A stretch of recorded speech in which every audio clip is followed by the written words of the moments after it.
Hey there, you looking kinda cute. Don't forget to subscribe and check out my other socials for more. Enjoy.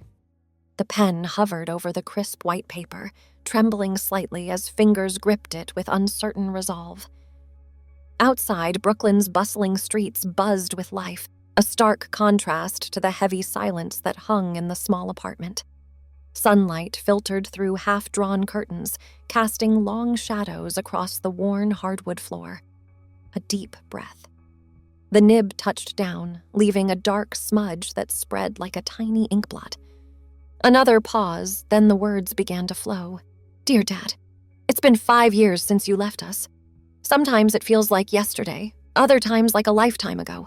I've wanted to write this letter for so long, but the words always seemed to stick in my throat. Even now, I'm not sure where to begin.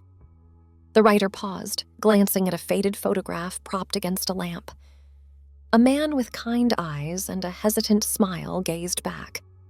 She reached out, fingers tracing the edge of the frame before returning to the page. I guess I'll start with the hardest part. Dad, I'm your daughter. I know that might come as a shock, considering you always knew me as your son, but I've finally found the courage to be my true self.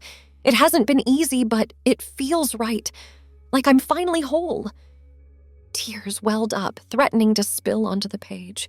A deep breath, a moment to collect scattered thoughts. I wish you were here to see me now, to see the person I've become. Mom's been incredible, so supportive and loving, but there's still this ache, this empty space where you should be. I keep imagining how you'd react. Would you understand? Would you still love me? God, I hope so. The pen scratched across the paper, words flowing faster now, as if a dam had broken. Remember how we used to sit on the fire escape on summer nights, looking at the stars? You'd point out constellations, spinning tales about mythical heroes and magical beasts. I'd hang on every word, feeling like the luckiest kid in the world to have you as my dad. But then there were the other nights, the ones where you'd sit in silence, staring into space with that faraway look in your eyes. I didn't understand then, but I think I do now. A siren wailed in the distance, momentarily drawing attention away from the letter. The writer's gaze drifted to the window, watching as a flock of pigeons took flight from a nearby rooftop. With a soft sigh, she returned to the task at hand. You never talked about your depression, at least not with me. But I could feel it, like a heavy blanket that smothered everything. There were days when you could barely get out of bed, when your smile seemed forced and brittle. I used to think it was my fault somehow that I wasn't good enough to make you happy. It took me years to realize that it wasn't about me at all. The pen paused, hovering above the paper as memories flooded back. A gentle knock at the door startled her, but she didn't answer. This moment, this conversation, was too important to interrupt. I struggle with those same feelings sometimes, Dad. That sense of worthlessness, like I'm not deserving of love or happiness. It's a constant battle, pushing back against the darkness. But I'm fighting it every day. I wish we could have talked about this when you were here. Maybe we could have helped each other. A deep breath, steadying nerves and racing thoughts. Coming out as transgender has been the hardest and most rewarding thing I've ever done. It's like I've been living underwater my whole life, and I've finally come up for air. Everything is clearer, brighter, but it's also terrifying. The world can be cruel to people like me, and there are days when I just want to hide away from it all. She paused, reaching for a glass of water on the nightstand. The cool liquid soothed her throat, parched from the weight of unspoken words. Mom told me about the time you stood up to Uncle Roger when he made those homophobic comments at Thanksgiving. How you quietly but firmly told him that love is love, and that kind of hate wasn't welcome in our home. She said the look on his face was priceless. I wish I could have seen it. It gives me hope that you would have accepted me, maybe even been proud of me for living my truth. A car horn blared outside, followed by a chorus of angry shouts. The cacophony of the city provided a strange comfort, a reminder that life goes on, even in the face of personal turmoil. There's so much I want to tell you, Dad. About my transition, about the amazing friends who've supported me, about the little victories and crushing setbacks. I want to share it all with you, to hear your advice and feel your arms around me in a big bear hug. But most of all, I just want to hear your voice again, to see your smile and know that everything's going to be okay. Tears fell freely now, dotting the paper and causing the ink to run in places. She didn't bother to wipe them away. I forgive you, Dad, for the times you weren't there, for the birthdays you missed because the darkness was too heavy. I understand now how hard you were fighting every single day. I'm sorry I couldn't see it then, that I sometimes resented you for it. You did the best you could with the tools you had, and I love you for that. The sun had begun to set, casting a warm golden glow across the room. Shadows lengthened, stretching like long fingers across the floor. There's a part of me that's angry too. Angry that you left us, that you won't be there to walk me down the aisle if I ever get married or to meet your grandchildren. I know it's not fair to feel this way, but I can't help it sometimes. I miss you so damn much, Dad. The world feels emptier without you in it. She paused, gathering her thoughts and steadying her breathing. The words came slower now, each one carefully chosen. But I'm trying to focus on the good memories. The camping trips where you taught me how to build a fire and pitch a tent. The way you'd sing off-key in the shower, not caring who heard. Your terrible dad jokes that always made me groan, but secretly loved. The pride in your eyes when I brought home a good report card or won a science fair. A soft smile played across her lips as she recalled happier times. I'm doing okay, Dad. Better than okay most days. I'm finally living as my authentic self, and it feels incredible. I've got a job I love, friends who accept me for who I am, and a future that feels full of possibilities. But there's always this little empty space in my heart, a dad-shaped hole that nothing else can quite fill. She glanced at the clock, surprised to see how much time had passed. The city outside had quieted somewhat, the frenetic energy of the day giving way to the softer rhythms of night. I hope wherever you are, you're at peace, that the weight you carried for so long has finally been lifted, and I hope that somehow, in some way, you can see me now, that you know how much I love you, how much I miss you, and how grateful I am for the time we had together. The pen hovered over the paper once more, searching for the right words to end this one-sided conversation. I'll keep living, Dad. Keep fighting, keep loving, keep growing. I'll make you proud, even if you're not here to see it, and I'll carry your memory with me always, a quiet strength in the face of whatever challenges life throws my way. With a deep breath, she signed the letter. All my love, your daughter. She set the pen down, flexing her cramped fingers. The letter lay before her, a tangible representation of years of unspoken words and bottled emotions. For a long moment, she simply stared at it, letting the weight of everything she'd written settle over her. Then, with gentle hands, she folded the paper and slipped it into an envelope. No address, no stamp. This letter would never be sent, could never be sent. But somehow, putting the words on paper had lifted a burden she hadn't even realized she'd been carrying. Rising from the desk, she walked to the window, letter in hand. The city sprawled out before her, a tapestry of lights and shadows.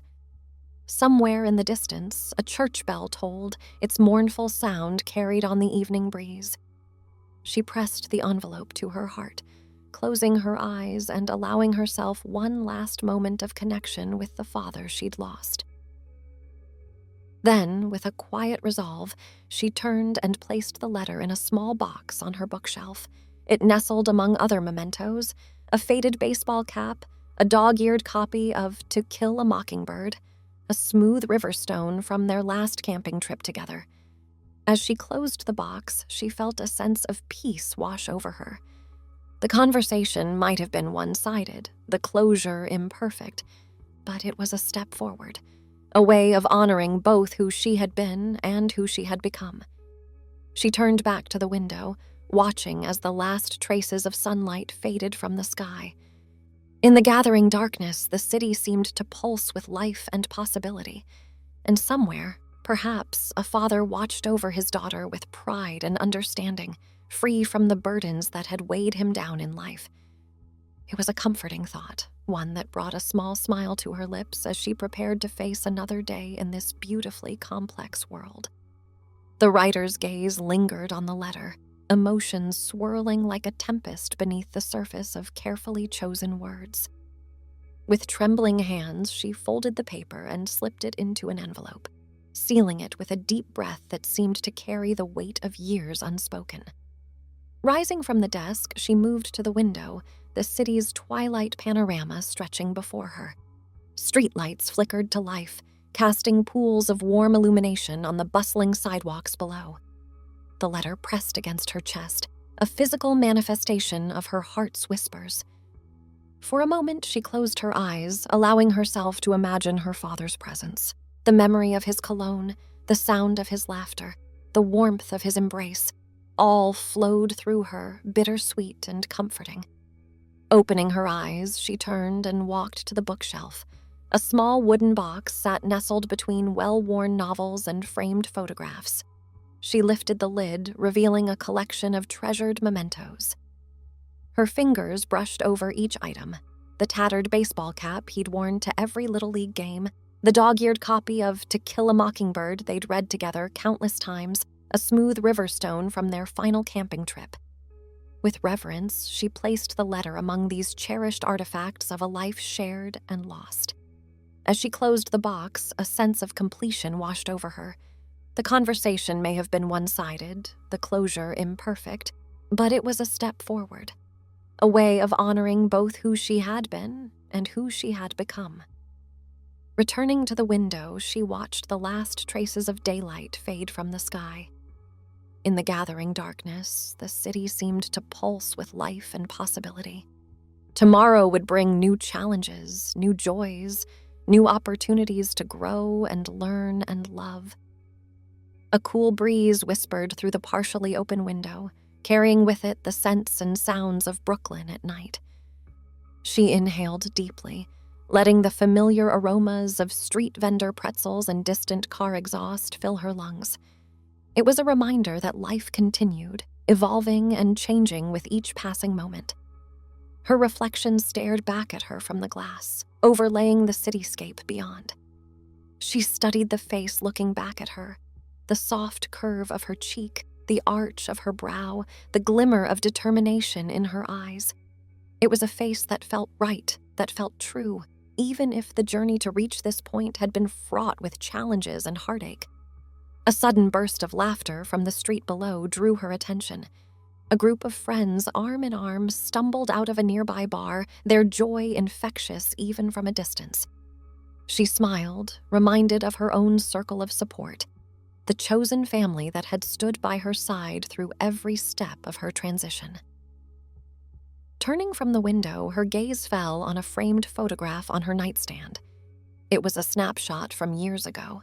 Her father with an arm around her shoulders, both of them grinning widely at the camera. The image of the boy she had been didn't bring the usual pang of dysphoria. Instead, she felt a wave of compassion for that child who had carried so much confusion and pain. "We made it," she whispered to the photograph, her voice barely audible. "We're finally who we were always meant to be." A soft ping from her phone interrupted the moment. It was a message from her mother, checking in and sending love. The simple text brought a fresh wave of gratitude. Her mother's unwavering support had been a lifeline through the stormy seas of her transition. She typed out a quick reply, ending with a heart emoji. As she set the phone down, her eyes fell on the calendar hanging on the wall. A date was circled in red, her upcoming appointment for hormone therapy. The sight sent a flutter of excitement through her chest, tempered with a touch of nervousness. Walking to her closet, she pulled out a dress she'd been saving for a special occasion. The fabric shimmered in the dim light, a promise of future celebrations and milestones yet to come. She held it up to herself, twirling slightly as she imagined wearing it out into the world, confident and unafraid. A siren wailed in the distance, its mournful cry fading into the night. It reminded her of the challenges that still lay ahead. The world could be cruel to those who dared to be different, to live authentically. But she stood a little straighter, chin lifted in quiet defiance. She had weathered storms before and would face whatever came next with the same resilience. Hanging the dress back up, she moved to her desk and opened her laptop. The blank document stared back at her, cursor blinking expectantly. She had started and abandoned this story so many times, always finding excuses to put it aside. But tonight, with the weight of her letter to her father lifted from her shoulders, the words began to flow. Chapter 1, she typed, fingers flying across the keys. The day I decided to become myself. Hours slipped by unnoticed as she poured her experiences onto the page. The struggles, the triumphs, the moments of doubt and sparks of joy, all woven into a narrative that might someday help another soul navigating the complex journey of gender identity. As the first hints of dawn began to lighten the sky, she finally leaned back, stretching muscles stiff from hours of writing. The city was stirring to life once more, the cycle of day and night continuing its eternal dance. She saved her work and closed the laptop, a sense of accomplishment settling over her.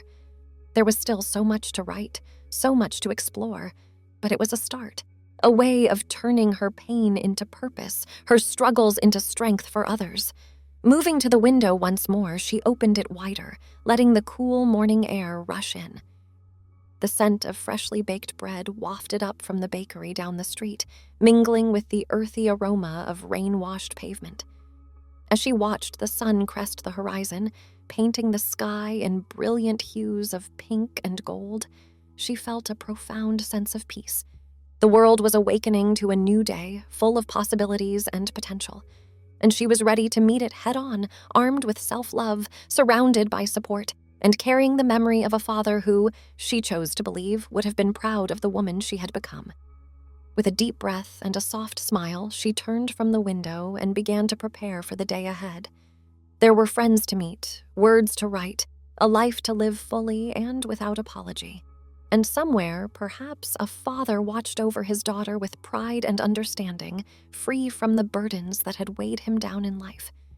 It was time to step into the light of a new day, embracing all the joy and challenges it might bring. She was ready.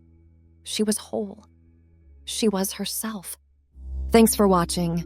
Don't forget to check out my other socials if you want more wonderful content, early access, behind the scenes, and more. All links down below.